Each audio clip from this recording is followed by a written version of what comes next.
Bem-vindo ao Mente Empreendedora, com William Câmara e Gustavo Oliveira. Seja bem-vindo a mais um episódio da Mente Empreendedora, a mente do líder do futuro. Eu sou o William Câmara e hoje eu estou aqui com o Rafael Corte, que é CEO da Já Açaí. Tudo bem com você, Rafael? Tudo ótimo, William. Obrigado pelo convite. Obrigado você por participar. Posso te chamar de Rafa para facilitar aqui o nosso papo? Pode, por favor.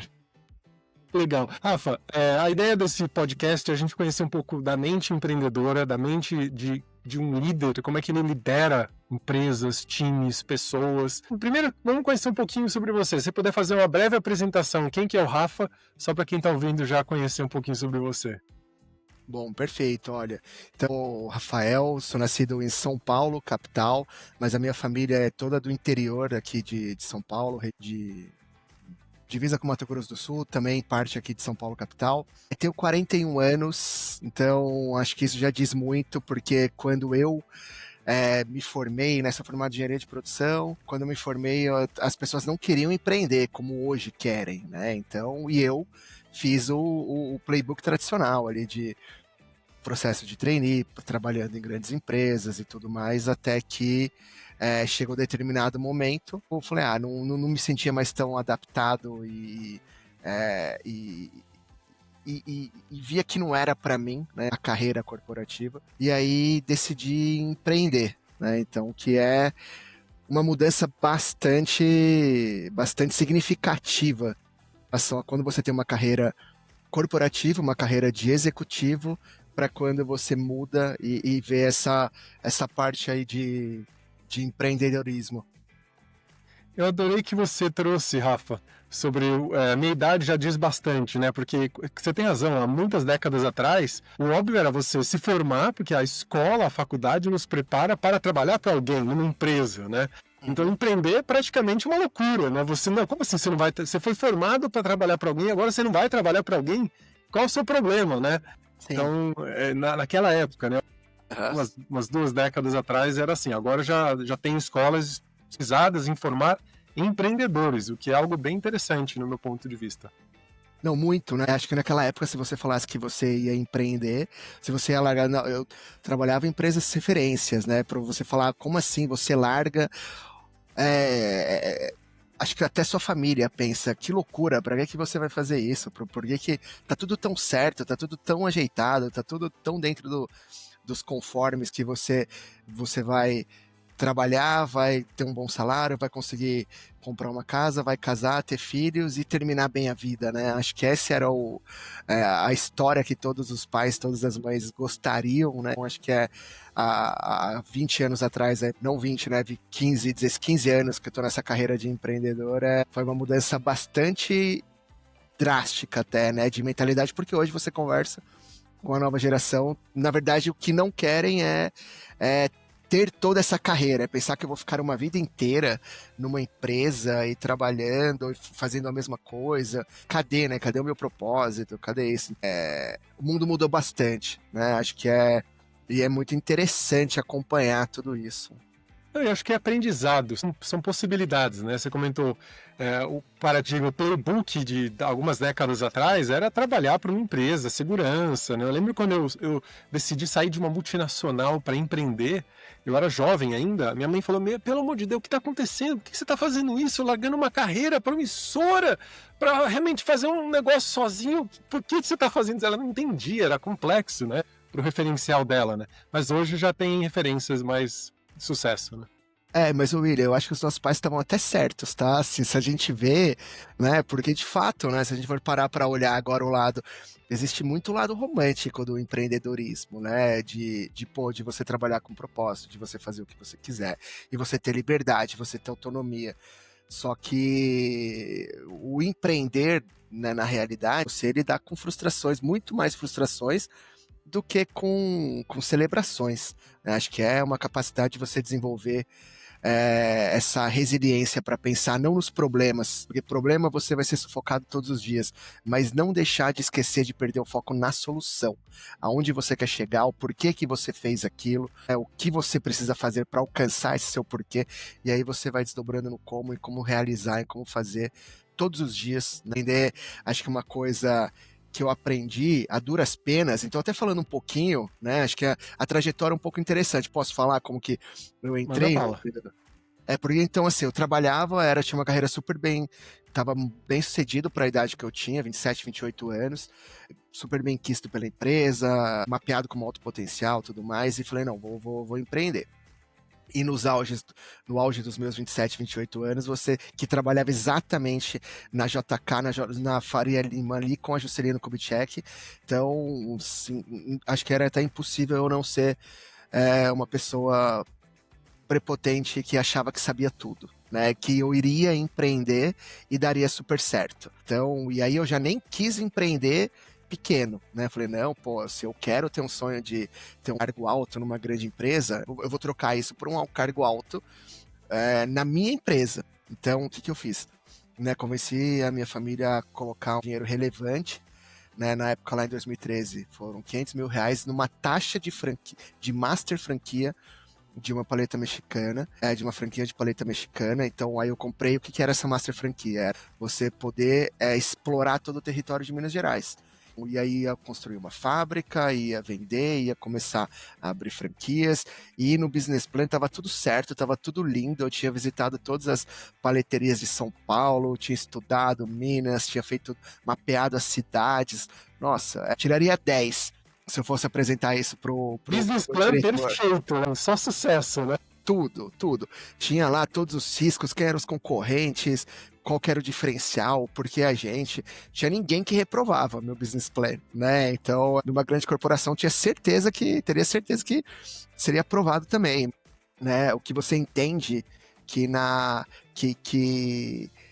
prática a teoria é outra. Acho que esse é o grande diferencial entre você empreender e você achar o que é empreender. Você entende que na teoria, por mais que você saiba, controla nem metade das coisas. Então, acho que o empreender numa grande corporação e não estou dizendo que é mais fácil ou mais difícil, muito pelo contrário, né? Acho que é muito difícil e tem pessoas, acho que a maioria das pessoas mais qualificadas estão em grandes corporações. Mas você tem mais controle, né? Você tem mais controle sobre você ter mais definido qual é o seu papel. Você sabe, uma área faz isso, outra área faz isso. É muito fácil você se convencer que o problema não é seu, que você fez o melhor que você poderia, porque se der tudo errado, quem vai pagar a conta não é você vai receber o seu salário e tudo mais, né? Então é muito fácil você se convencer que você é muito bom e que você vai dar certo qualquer coisa que você for fazer.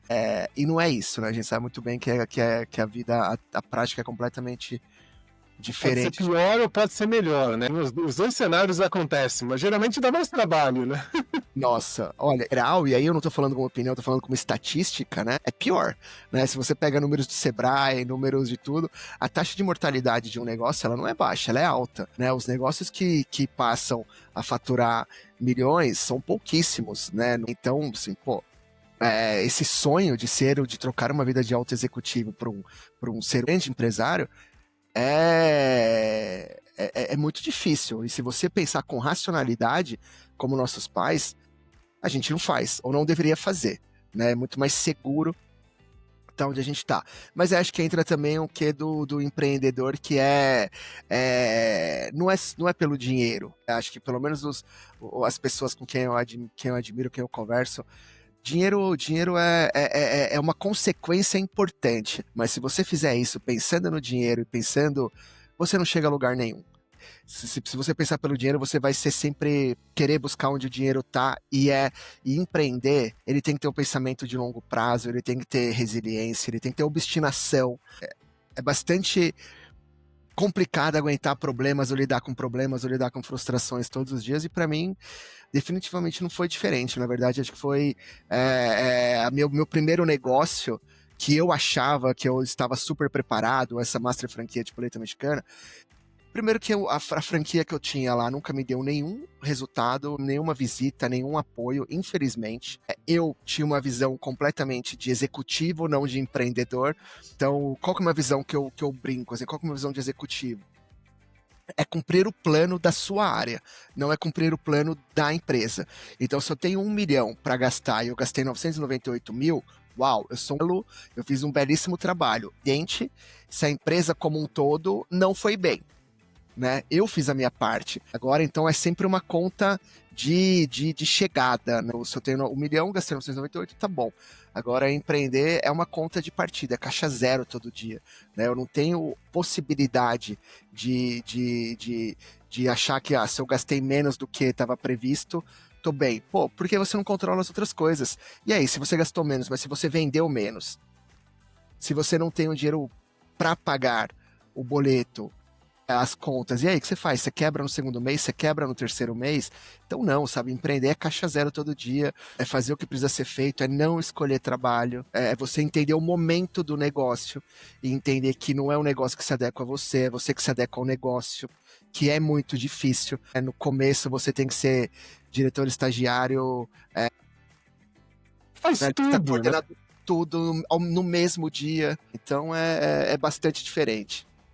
Mas conta aí, esse seu primeiro empreendimento, como é que foi? Ele deu certo? Ele foi um empreendimento de sucesso ou foi um grande aprendizado? Não, foi grande e caro aprendizado. A longa história curta aí. Eu não tive nenhum suporte. Teve 3 motivos aqui que, pra mim, hoje, né? Bom, a franqueadora a qual eu investi não era uma franqueadora de verdade, né? Era, como infelizmente ainda existe muito, que vende sonhos, mas não vendem segurança, não vendem know-how, não vendem suporte ao franqueado. O segundo ponto é que o mercado de paleta mexicana também era uma moda, né? A paleta mexicana tentaram dar uma roupagem a um produto que sempre existiu, que era o picolé. E falando, olha, agora você vai sustentar um custo fixo, uma operação, tudo mais, vendendo apenas picolé. Não, o picolé sempre foi vendido como um produto incremental para os negócios. Então tentou se dar uma roupagem que hoje, prova disso é que hoje, sei lá, acho que não existe mais nenhuma paleteria que só vende paleta. Eu não conheço, pelo menos. Não né? vejo. Talvez tenha uma ou outra, mas assim, é muito raro, né? Acabou a moda, né? Exatamente. Né? E o terceiro ponto, que é esse muito que a gente está falando, é que eu não tinha... Eu achava que eu estava preparado e não estava. Acho que hoje, acho que até conseguiria dar certo, com toda humildade, no negócio de paleta. Mas mudando muita coisa, ajustando, parceria com outros negócios, nem de perto fazendo o que eu fiz lá atrás, acreditando que era só um negócio, né? Mas então foi um tumbante fracasso, por tudo isso, que aí depois de determinado momento eu não tinha o que fazer, e eu cheguei a ter 10 lojas dessa franquia, então no estado de Minas, né, e todo espalhado, aí todas fecharam, inclusive as minhas, e aí minha família falou, volta para São Paulo, não dá mais para ficar colocando dinheiro, porque todo mês a gente fechando no negativo, e eu ainda querendo que as pessoas acreditassem no meu sonho, né, que era o meu sonho dar certo. Esse é um ponto importante. Empreender é sonho.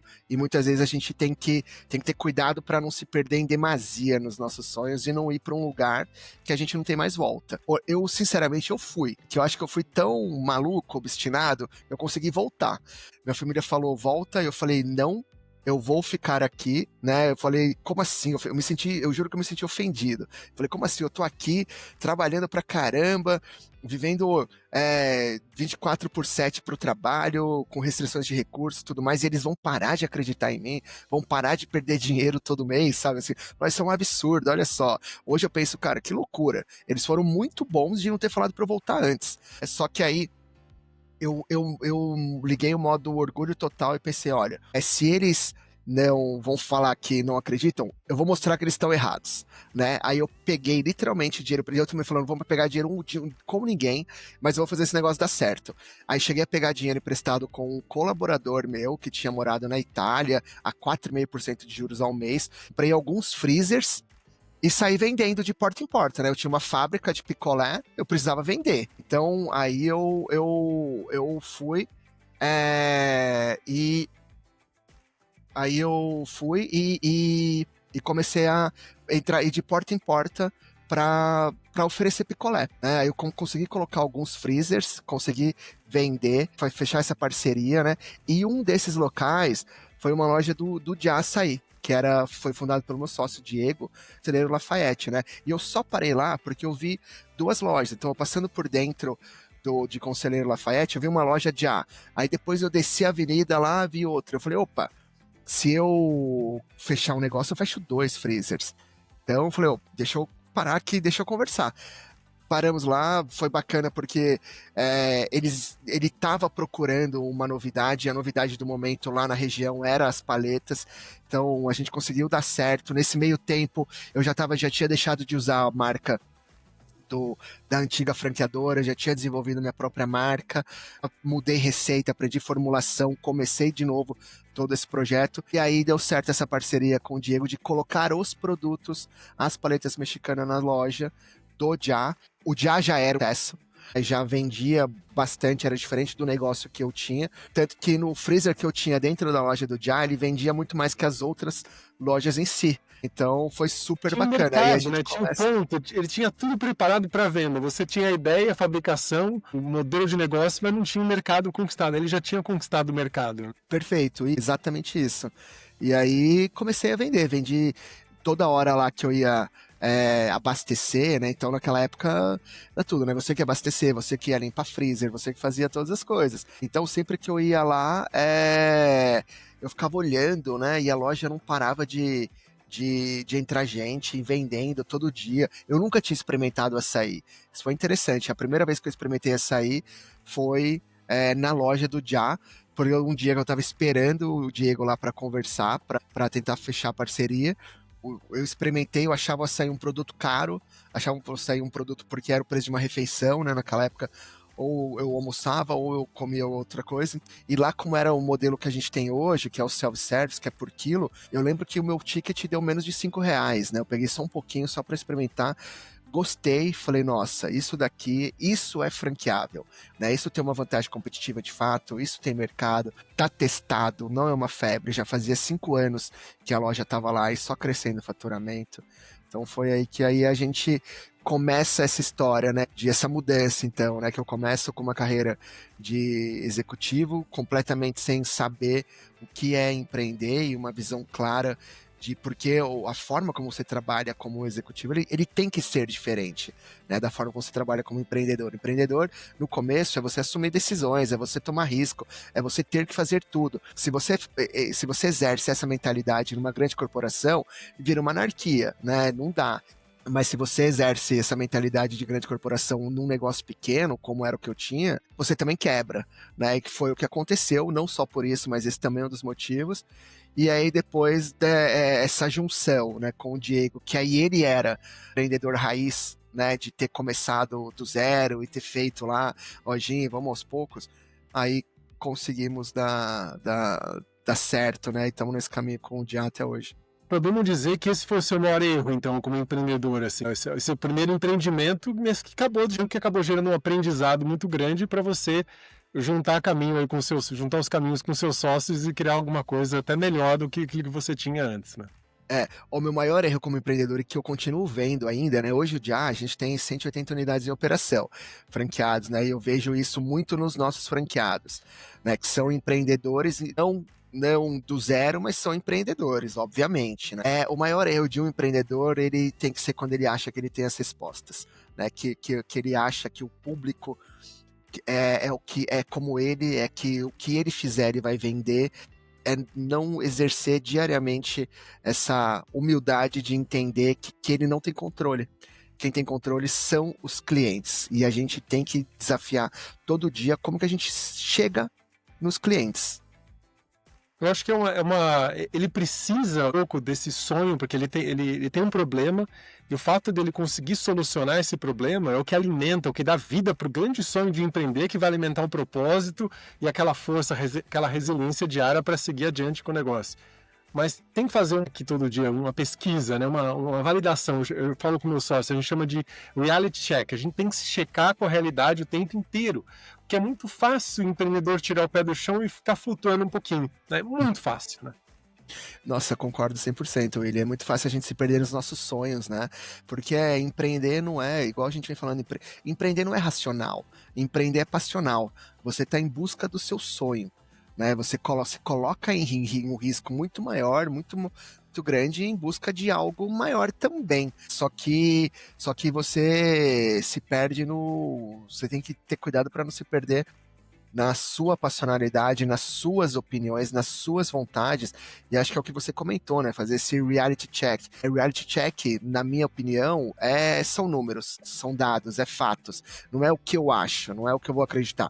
Isso tem que ser uma força motriz, obviamente. Eu sempre falo, né, que não existe um trilho, né, de, por exemplo, um trilho de trem, que você vai para frente ou para trás. Empreender não pode ser isso. Senão você cai, vai imaginar na metáfora do trilho de trem, cai uma árvore na frente, aí você fica bloqueado, parou, né? É literalmente uma trilha, né? Que você tem que saber onde você quer chegar e você vai, pô, tem um buraco, eu vou para a direita, tem uma pedra, eu pulo, tem uma cerca, eu vou para a esquerda, mas você vai desviando sem perder o foco da onde você quer chegar. E para você saber se você está se perdendo ou não disso, tem que trazer o reality check que você comentou, né? Tem que trazer dados, fatos, opiniões de outros, mas sempre opiniões que a gente consegue metrificar. Senão a gente fica, como você falou, né, em cima do machismo. Nosso ego, o ego do empreendedor, ele é muito importante.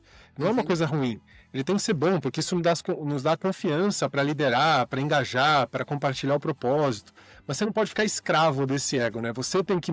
Imagina o ego sempre como um grande cavalo, que você monta nele e fala a direção que você quer que ele te leve. E não simplesmente um cavalo abestado que leva você para qualquer lugar sem destino, né? Como você falou, nessa passionalidade, né? Aquela emoção desmedida, né? Legal, Rafa. Legal entender o seu grande aprendizado nessa trajetória empreendedora.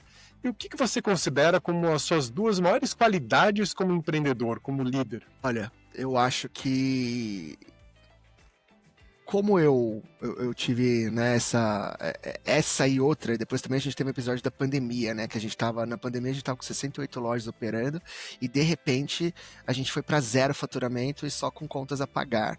Então acho que eu acabei desenvolvendo uma capacidade de fazer perguntas. Acho que isso para mim é essencial. Não era no que eu tinha antes, e fazer perguntas, mas não parar na primeira. Eu acho que enquanto porque a gente nunca vai ter as respostas. Acho que quando a gente começa a ter as respostas, ou achar que temos todas as respostas, é o começo do fim. Porque ainda mais num mundo como hoje, que é tão dinâmico, que tudo muda.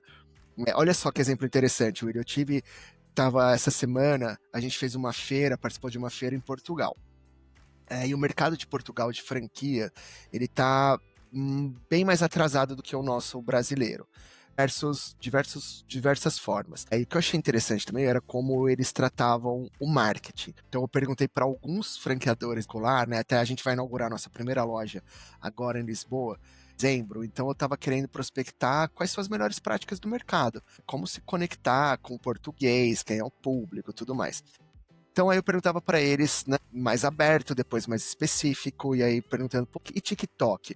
Funciona aqui, né? Eu falei assim, que é o público do açaí? É o público, porque acho que esse é um ponto, né? Acho que é você fazer perguntas desdobrando, não parando na primeira. Então, assim, não existe, sempre falo assim, que não existe vender.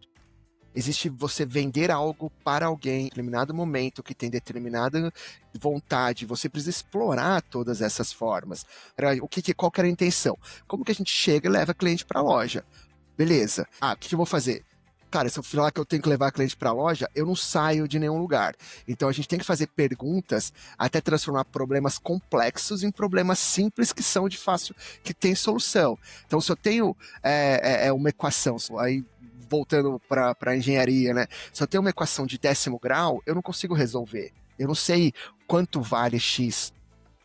Mas eu preciso transformar ela numa equação de 9º grau, depois de 8º, 7º, até que eu chegue numa equação de 1º grau, que essa sim tem a solução. Então, né, traduzindo para o dia a dia do negócio, não existe eu vender. Eu preciso entender quem é meu público.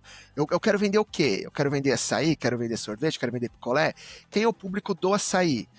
Dentro do público do açaí, existe o público fit, existe o público jovem, existe o público saudável, existe o público da indulgência, né? Diversos públicos. Então, como que eu comunico com cada um desse público? Quem que é o público fit? Tá onde? Ele tá nas academias, eu preciso pegar um influenciador fit? Se eu tô falando do público jovem, ele tá no TikTok, é um trend, são comunicações completamente diferentes. Eu parto da mesma premissa, mas são eu tenho que desdobrar até que eu chegue em algo que eu consiga, de fato, executar e atingir resultado. Então, eu perguntando lá pros empreendedores portugueses, né? Eu falei assim, pô, público do Assaí, o público do Assaí é um público jovem, é isso, aquilo. E eu visitei muitas unidades lá, então é um público jovem.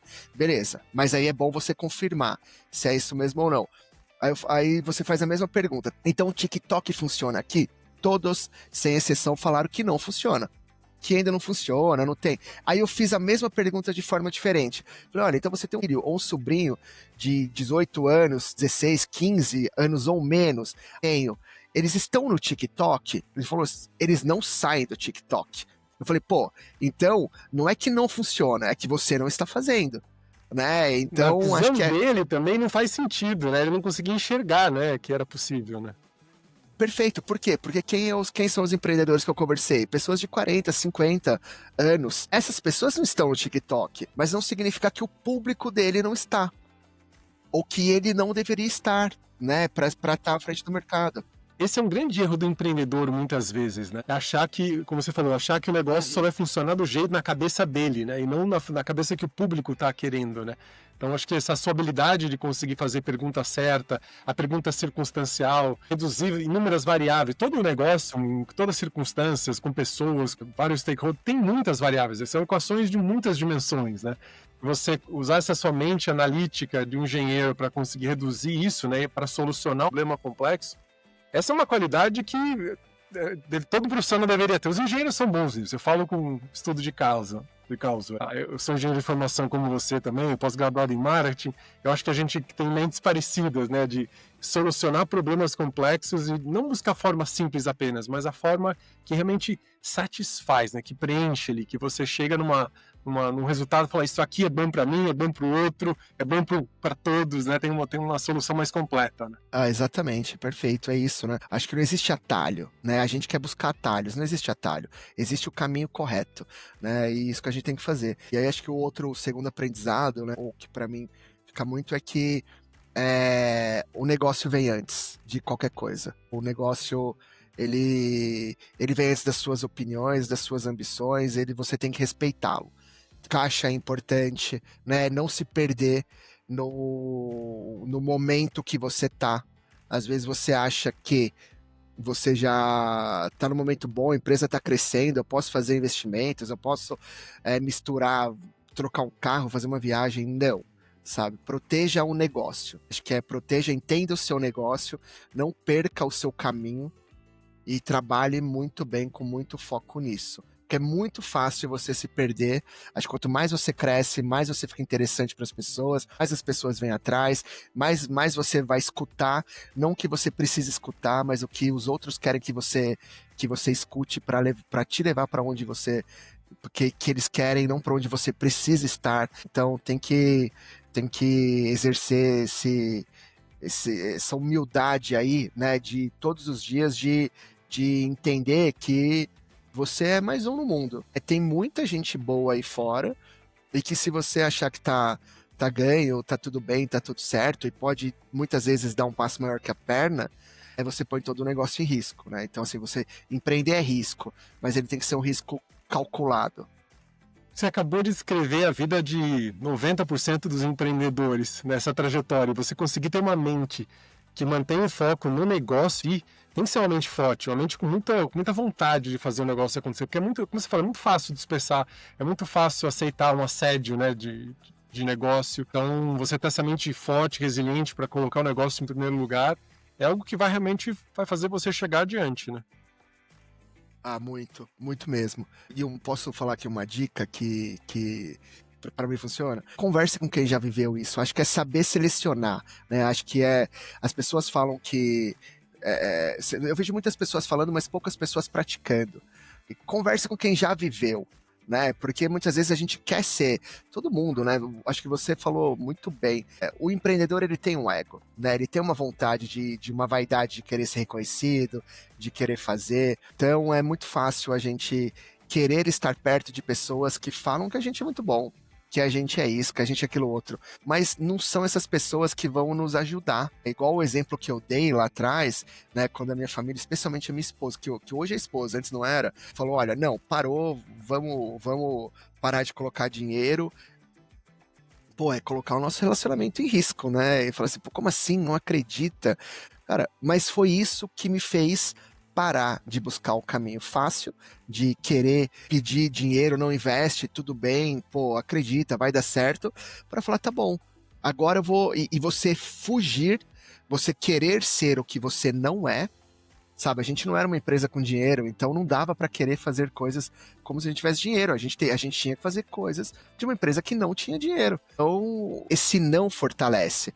Então, buscar pessoas que já tenham vivido e que vai falar o que você precisa saber, não o que você quer escutar, é muito importante. Então, eu tô falando, William, acho que uma bela dica que eu posso dar para todo mundo é conversar com pessoas que já viveram, que sabem o que fazer. Porque quando a gente vai, né, eu acho que, como você muito bem comentou, que a gente, como empreendedor, tem uma vaidade, gosta, né? E não só como empreendedor, como ser humano. Todo mundo gosta de ser reconhecido, todo mundo gosta de que falem coisas boas, ser valorizado, tudo mais. E como a gente, empreendedor, no fundo, você acaba praticando uma relação comercial, né, com as pessoas, e aí, obviamente, todo mundo tem seus interesses, é muito fácil você ser cercado de pessoas que vão falar o que você gostaria de escutar para também ter mais benefícios, né? Seja dentro das organizações, seja numa relação comercial propriamente. Então é muito fácil você se perder. É muito fácil você achar que você está melhor do que você realmente está. É muito fácil você... as pessoas falam o que você quer. Então, eu falo assim, pô, olha, eu tive nenhum... Na verdade, eu tive poucos, e esses são os que eu mais valorizo, né? Pessoas que estavam muito próximas, né, no nível de direção, falando, não, a gente não vai dar certo, né? E eram pessoas que deveriam me falar. Hoje a gente já não trabalha mais junto. Mas sempre não, sempre estavam falando que não, vai dar tudo certo, a gente tá crescendo, a gente é isso, aquilo, outro. Por quê? Porque queria se apegar na posição que elas estavam, não na posição que o negócio está e que deveria.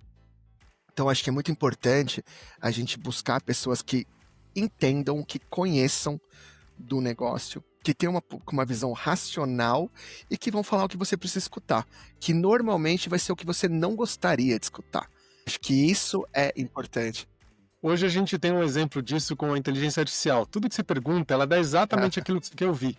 Não adianta.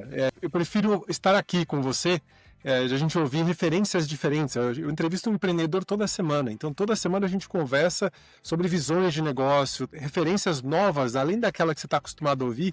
Às vezes alguém chega aqui e fala, nossa, a parte mais importante do negócio é o financeiro. Outro chega e traz uma outra visão. Então são perspectivas diferentes, cada um acredita numa história, tem uma narração interna ali, né? E você tem essas referências de possibilidades de como você pode trabalhar e não só achar que o jeito que você faz é o único possível, é a única forma de fazer. Não, aí vai te limitar o crescimento. Você vai crescer, mas você poderia estar crescendo muito mais rápido, né?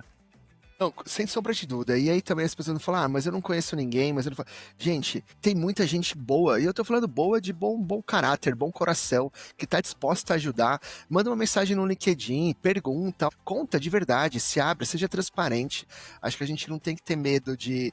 Eu sempre uma coisa que eu aprendi muito com meu pai, né? Ele sempre falava que as pessoas podem chamar a gente de burro, mas não podem chamar de picareta, né? Então, assim, tem muita gente boa que vai te ajudar de verdade, que se você contar a sua história, e pedir uma ajuda, ele vai levantar a mão e falar, olha, foca aqui, aqui, aqui, toma cuidado com o caixa, senão não adianta quebrar, não é hora de crescer, deixa, sabe, o importante, o outro tá crescendo, deixa, você não é o outro, é literalmente o que as nossas mães sempre falam, né, a gente precisa buscar essas pessoas que têm maturidade suficiente para falar o que a gente precisa escutar, isso é extremamente importante. E você falou uma coisa que parece, às vezes essas pessoas são inacessíveis e não são.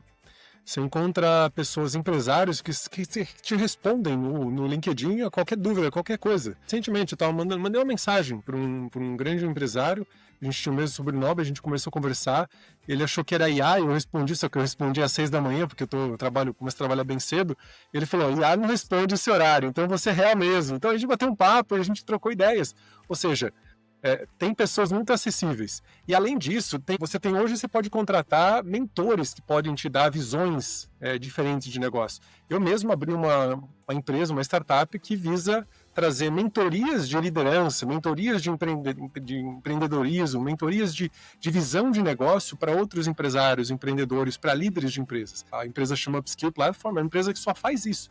A gente chega lá com um time de mentores, a gente tem mais de 200 mentores treinados na nossa metodologia, a gente chega lá, atende um time de líderes, seja de 5, 10, 50 líderes, pouco importa, a gente tem bastante gente para atender, e a gente consegue ajudar nessa visão, né, nesse ajuste de comportamento, de liderança, de visão de negócio. Tem acesso, você consegue informação, é só querer, né? Sem sombra de dúvida. Acho que isso é extremamente importante mesmo, né? Acho que é buscar conhecimento externo, até mesmo, olha, casts igual, né, o de vocês, assim, é maravilhoso, né, eu vi alguns episódios, é muito bom, pega, sabe, vê com a cabeça aberta, vê, não fica tentando ser igual a outra pessoa, fica tentando em fazer correlação do que ele tá falando, como que eu consigo transformar e trazer pro meu negócio, pro meu momento. Sua realidade, né? Sim, só isso já é de ajuda fantástica. Mas não fica querendo só focar no que tem de bom, do que os outros têm de bom. Todo mundo precisou comer a grama amarela para chegar na grama verde. Só que as pessoas não querem contar. Você trouxe aqui exatamente 3 aprendizados raspáveis aí que te custaram uma grana aí, que todo mundo pode aprender com o erro do outro, né? Rafa, me conta qual foi o seu maior acerto como empreendedor? Olha, acho que o meu maior acerto, e obviamente também que muitas vezes errei por causa disso, é confiar nas pessoas, sabe? Eu acho que o mundo ele tem muito mais boas pessoas do que más pessoas. Para mim, se você quiser fazer um negócio grande, de verdade, tem que ter pessoas compartilhando do mesmo sonho, do mesmo propósito. E acima de tudo, né, para gerar essa confiança, ele tem que ser praticado um jogo ganha-ganha, né? Acho que pessoas confiam em pessoas e tá todo mundo brigando por o que é de melhor para você. Não adianta, sabe? Acho que existe uma frase muito boa que eu gosto, que muitas vezes a gente confunde, né? Que empatia não é se colocar no lugar do outro sendo você. É muito fácil, né? As pessoas colocarem. Vem o William e senta aqui na cadeira do Jai e fala assim: ah, não, ó, se fosse o William, deveria fazer isso, isso, isso. Você não sabe toda a história, né? O difícil é se colocar no lugar do outro sendo o outro. Então, esse exercício ele é extremamente importante. Como que você sai do seu sapato, da sua visão, dos seus preconceitos, né, das suas necessidades, para entender quais são as necessidades do outro, para que aí sim você consiga fazer uma parceria, um casamento que seja bom para todos. Então não existe um jogo que você ganha sempre. E negócio se constrói, negócio a longo prazo. Negócio é você fazer todo dia, colocar um tijolinho, mas construindo algo sólido e longevo. De novo, não existe atalho, não existe caminho fácil, não conseguir nada rapidamente. O que vem fácil, vai fácil.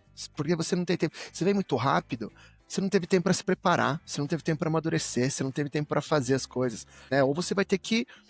Quando você não tem tempo, você compra. É igual você está dizendo. Pô, se você não teve tempo ou perdeu a oportunidade de se aperfeiçoar, de fazer tudo mais, então compra. Então vai comprar uma mentoria, então vai comprar apoio. Mas você tem que ter.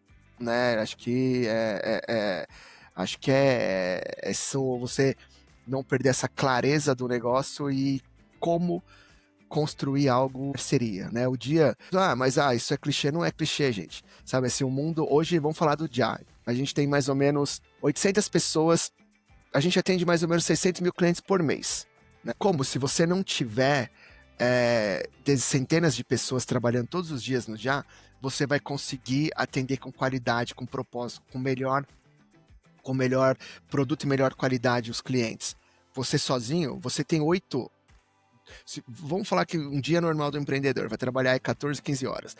Você pode trabalhar 24, você não consegue atender. Então, assim, para você atender esse número de pessoas, você precisa de centenas de pessoas trabalhando na ponta. Para ter centenas de pessoas trabalhando na ponta, você precisa ter centenas de unidades. Para atender 500 mil pessoas, 600 mil pessoas mês, você tem que ter centenas de unidades. Para ter centenas de unidades, você tem que ter centenas de pessoas que acreditam no negócio, investiram, estão lá praticando todo dia. Para que você tenha essas pessoas praticando todos os dias, você tem que ter uma equipe interna que acredita, que acompanha, que entende o propósito e vai trabalhar todo dia para essa construção junto. E tem que estar bom para todo mundo. sabe? Tem que estar bom para todo mundo, desde o colaborador da loja, franqueado, equipe interna. Então, e muitas vezes, né, a gente também como empreendedor, que é uma cadeira sozinha, né? Não adianta, né? Não tem ninguém. Eu falo, minha esposa, ela é alta executiva, então, né? E é super, super, mas super mesmo de vestir a camisa, de estar dentro da empresa, de brigar pela empresa. Então, assim, para mim ela é uma referência de profissional, qualidade em todos os sentidos. Mas ela sempre tem a opção de apertar o botão de eject e ir embora. O empreendedor não tem. Né? Se você apertar o botão e ir embora, a sua vida acabou. O governo vem atrás, sabe, você vai deixar dívidas. Não existe isso. E isso, né, também é difícil. Muitas vezes a gente não falar assim, pô, será que as pessoas não estão vendo o quanto é difícil, o quanto tá aqui, o quanto que é risco, todo mês não sabe, né? Pô, o colaborador não entende isso. Ele não vai entender, sabe? Assim, porque não tá na mesma forma. É seu papel entender que estão em lugares diferentes. E não adianta essa vitimização, esse jogo de fulano é legal, ciclano é legal, mas ele deveria pensar dessa forma. Não.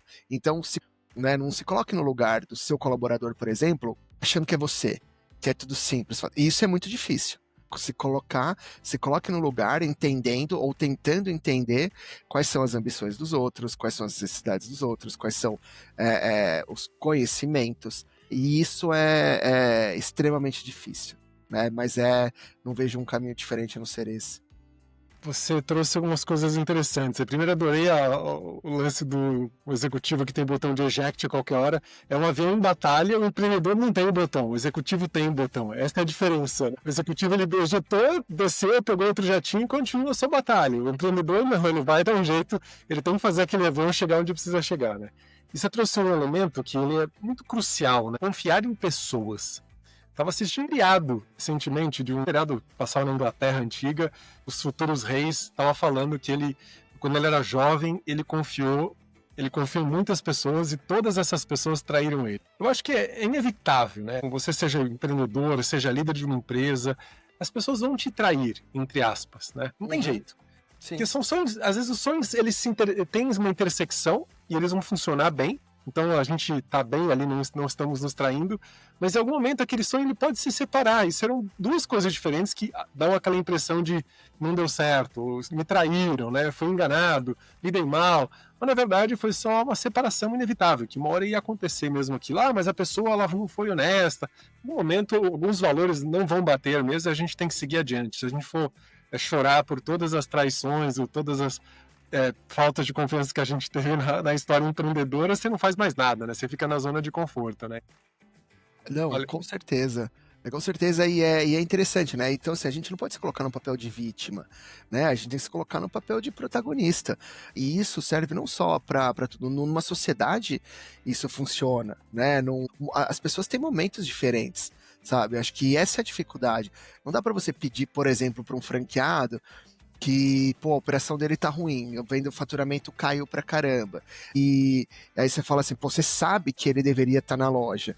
Você sabe que se ele tivesse aquilo, tivesse na loja, atuando junto da equipe, atendendo, o resultado vai melhorar muito. Mas não dá pra você chegar se você não sabe toda a história. Acho que essa é difícil. E você tá com um problema pessoal, se a mãe tá com um problema, se tá se separando, tá divorciando, sabe se vai ter cabeça pra tá lá? Então, assim, não é... Acho que é pior ele tá lá, né?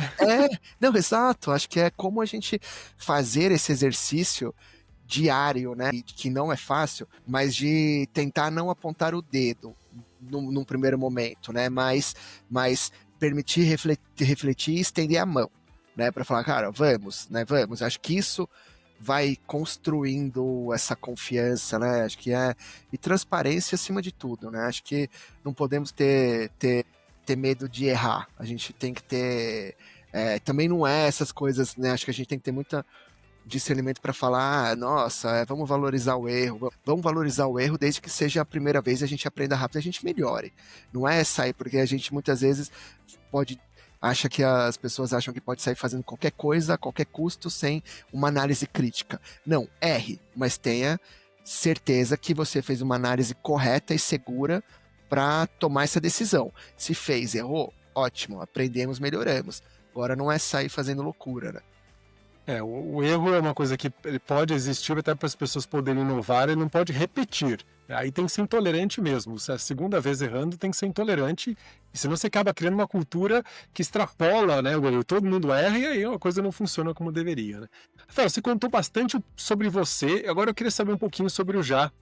Conta um pouquinho aí, você trouxe números que eu fiquei assustado, a quantidade de franquias, de pessoas que vocês atendem. Para a gente encerrar aqui o nosso papo, conta um pouquinho como que tá já, qual o plano que vocês veem para os próximos 10 anos, como é que a gente consegue, tem muitos investidores ou pessoas que querem empreender, que nos ouvem, como é que a gente faz para ter uma franquia da Já? Ah, perfeito, tá bom.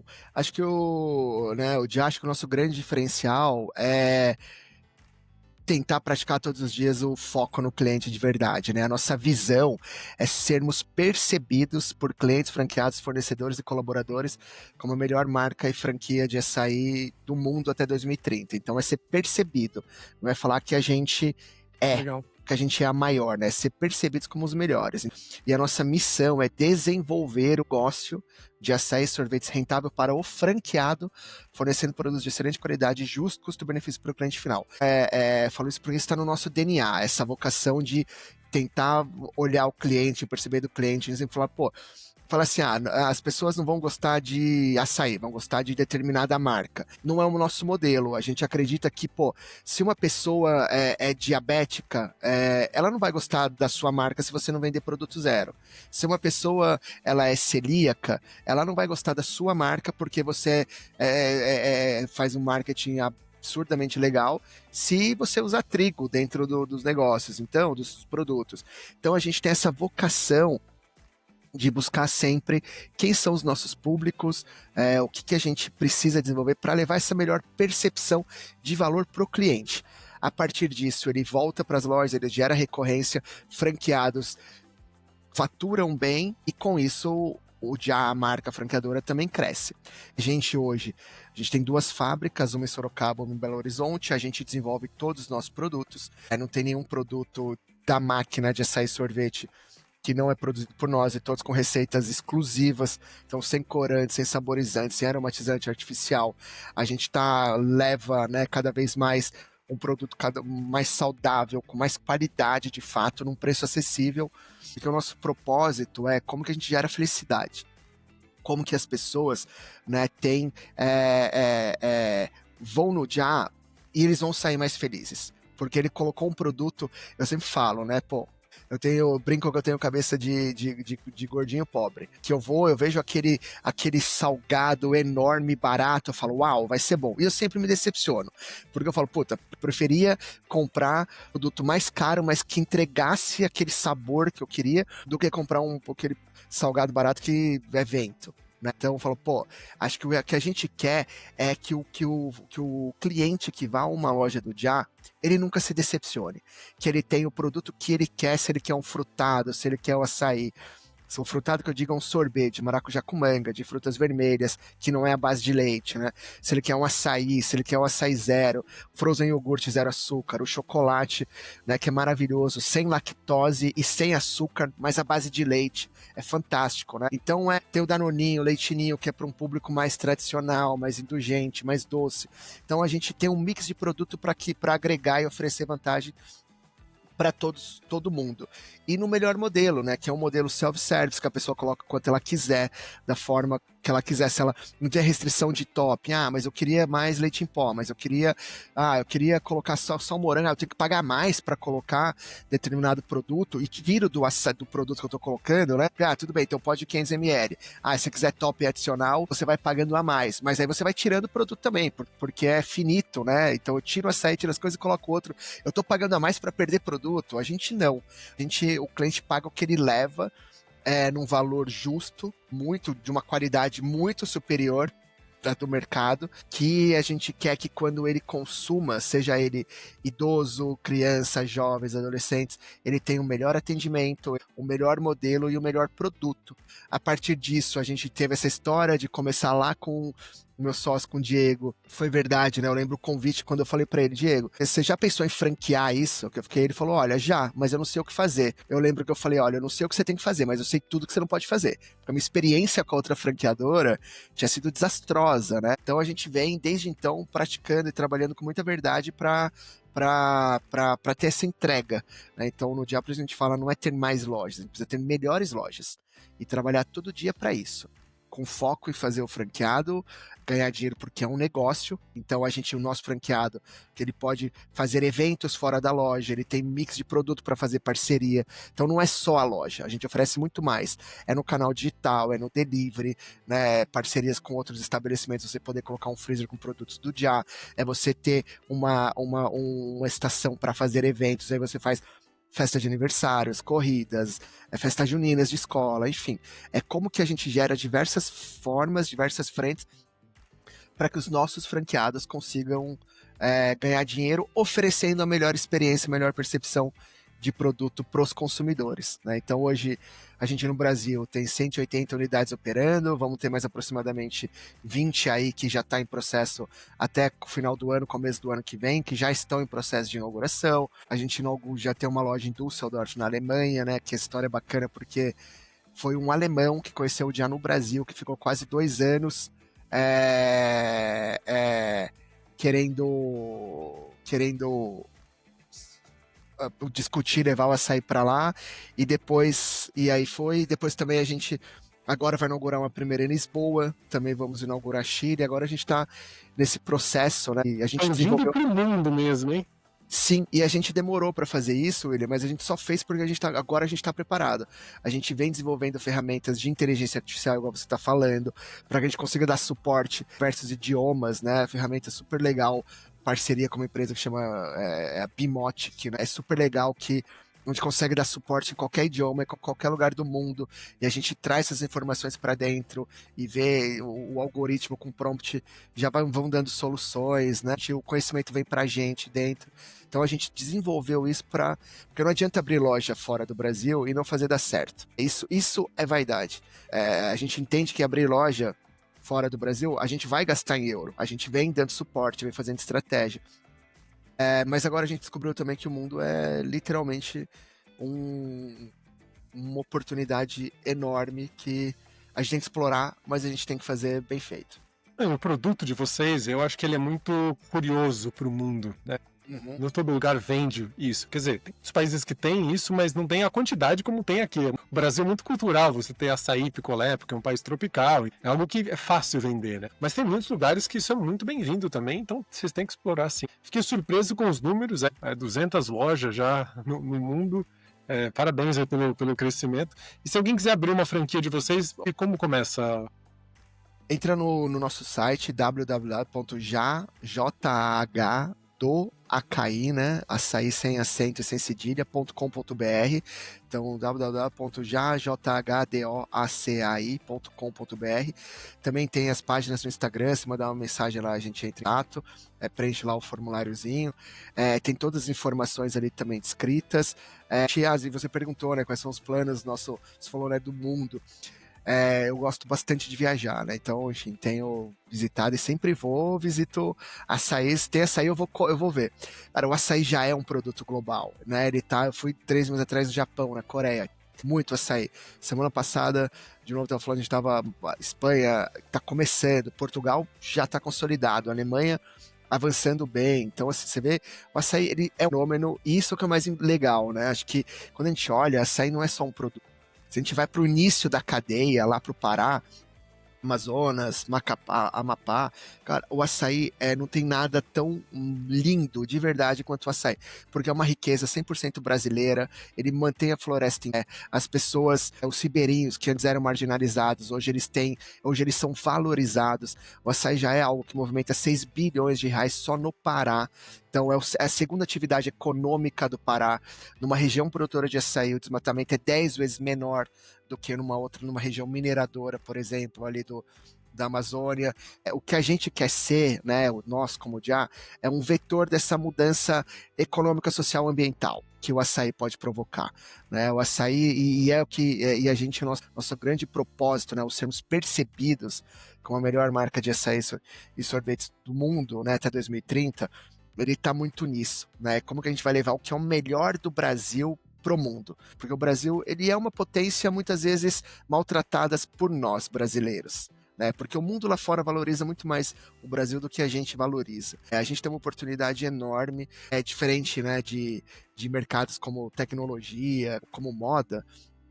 Uma empresa brasileira ser referência global, ela acho que diria que é muito difícil, para não falar impossível.